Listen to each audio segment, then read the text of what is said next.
கையில் தீபம் இருந்தும் நான் கண்ணில்லாமல் வாழ்ந்தேன். கண்ணை தந்தும் உன்னை நான் அன்னை போல காப்பேன்.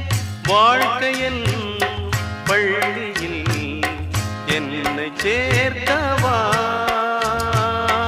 வாழ்க்கை என்னும் பள்ளியில் என்னை சேர்த்தவா.